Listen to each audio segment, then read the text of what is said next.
क्या WhatsApp, Twitter और Facebook पर ताला लग जाएगा?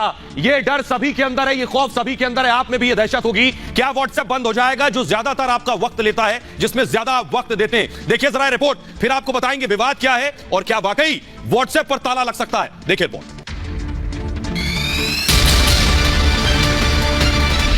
क्या बंद हो जाएगा व्हाट्सएप? क्या बंद हो जाएगा फेसबुक? क्या ट्विटर पर लग जाएगा ताला? ये वो सवाल है जिन्होंने शायद कल आपके जहन में भी दस्तक दी हो।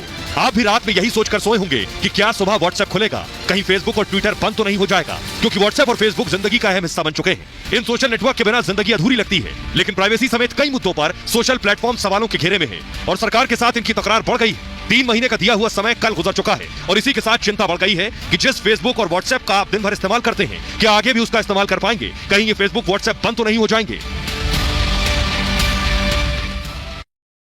आइए आपको बताएंगे क्या फेसबुक, व्हाट्सएप, ट्विटर बंद हो जाएगा, इंस्टाग्राम बंद हो जाएगा जिसपे आप घंटों समय बिताते हैं। सबसे पहले आपको बताएं कि आखिर देश में कितने लोग हैं जो इन साइट्स को यूज करते हैं, इन ऐप्स को। देखिए जरा, यूट्यूब के यूजर्स 44 करोड़ है हिंदुस्तान में। 44 करोड़ 80 लाख लोग यूट्यूब का इस्तेमाल करते हैं। इसके अलावा मैं आपको बताऊं कि आखिर व्हाट्सएप का इस्तेमाल करने वाले 53 करोड़ लोग हैं। देश की आबादी लगभग 139-40 करोड़ है और 53 करोड़ लोग इस्तेमाल करते हैं व्हाट्सएप का। सोचिए कितना वक्त हम और आप व्हाट्सएप पर देते हैं, क्या यह बंद हो जाएगा? 41 करोड़ लोग इस्तेमाल करते हैं फेसबुक, तो क्या फेसबुक भी बंद हो जाएगी? इसके साथ ही आपको बताएं कि इंस्टाग्राम और ट्विटर कितने लोग यूज करते हैं। इंस्टाग्राम 21 करोड़ लोग इस्तेमाल करते हैं। क्या 21 करोड़ लोग जो इंस्टा इस्तेमाल करते हैं वो बंद हो जाएगा?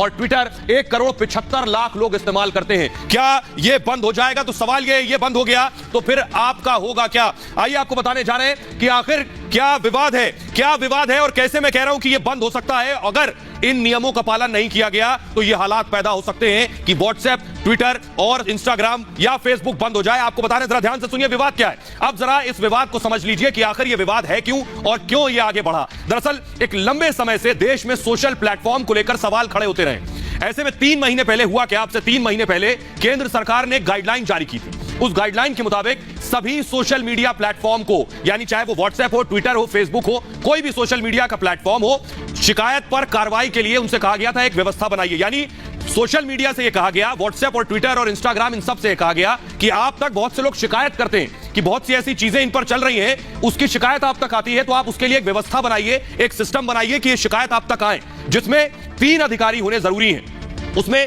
चीफ कंप्लायंस अफसर, नोडल कॉन्टैक्ट पर्सन और रेजिडेंट ग्रीवेंस, यानी जो शिकायतें आप तक आ रही हैं, ये 3 अधिकारी नियुक्त किए जाएं। ये 3 अधिकारी वो शिकायत सुने, जिसका नियम ये है कि ये सभी भारत में ही रहते हैं। अभी है क्या, ये सारे विदेशी ऐप हैं, इनके सारे मालिक और सारे अधिकारी विदेश में बैठते हैं। यहां आप कोई शिकायत किससे करेंगे आपको नहीं पता। यहां दफ्तर खाली है, वहां आपको कोई अधिकारी नहीं मिलेगा जिससे आप शिकायत करें, और शिकायत करेंगे भी तो उस पर अमल नहीं होगा। वेबसाइट और ऐप पर इन लोगों का कॉन्टैक्ट नंबर पब्लिश करना जरूरी है। यानी सरकार ने कहा एक सिस्टम बनाइए, 3 अधिकारी बिठाइए और इन अधिकारियों के नंबर जारी करिए जो सार्वजनिक हो। किसी को भी कोई दिक्कत हो इस ऐप से मुताल्लिक, तो वो उस नंबर पर बता सके, उस कॉन्टैक्ट पर्सन तक पहुंच सके, जिससे लोग शिकायत कर सकें। और दर्ज शिकायत के बारे में 15 दिनों में अपडेट जरूरी बताना होगा। यानी आपने अगर कोई शिकायत व्हाट्सएप के किसी कंटेंट, किसी मैसेज के खिलाफ की, तो व्हाट्सएप के अधिकारी को 15 दिन के अंदर जवाब देना होगा। सरकार ने कहा यह व्यवस्था बनाइए, हर शख्स कहेगा ऐसी व्यवस्था देश में होनी चाहिए। इसके साथ ही गाइडलाइन में कहा गया है कि ऐसा सिस्टम बनाया जाए जिसके जरिए रेप, बाल यौन शोषण के कंटेंट की पहचान हो सके। यानी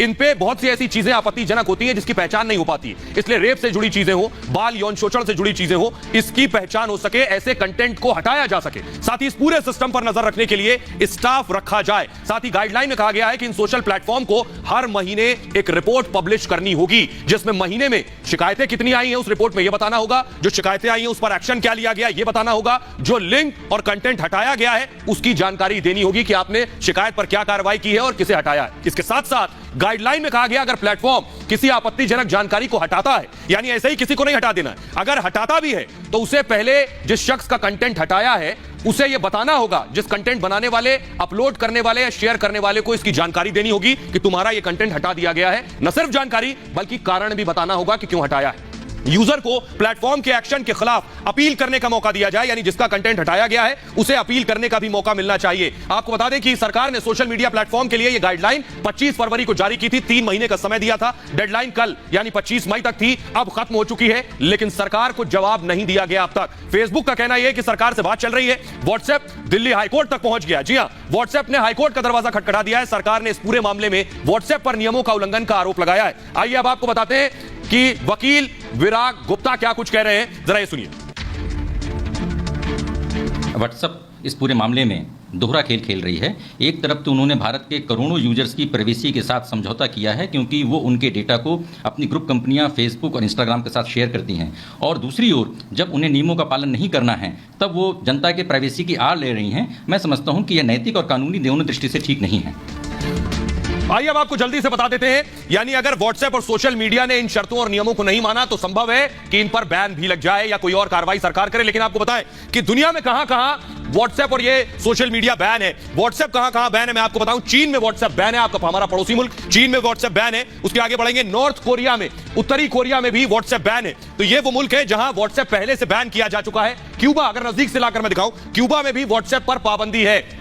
तो ये वो मुल्क है सीरिया, सीरिया में भी व्हाट्सएप पूरी तरह से बैन है, लोग व्हाट्सएप का इस्तेमाल नहीं करते हैं। सीरिया के अलावा यूएई में भी व्हाट्सएप बैन है, व्हाट्सएप कॉलिंग नहीं होती है, व्हाट्सएप का इस्तेमाल यूएई में भी नहीं होता है। तो ये वो मुल्क है जहां व्हाट्सएप बैन है।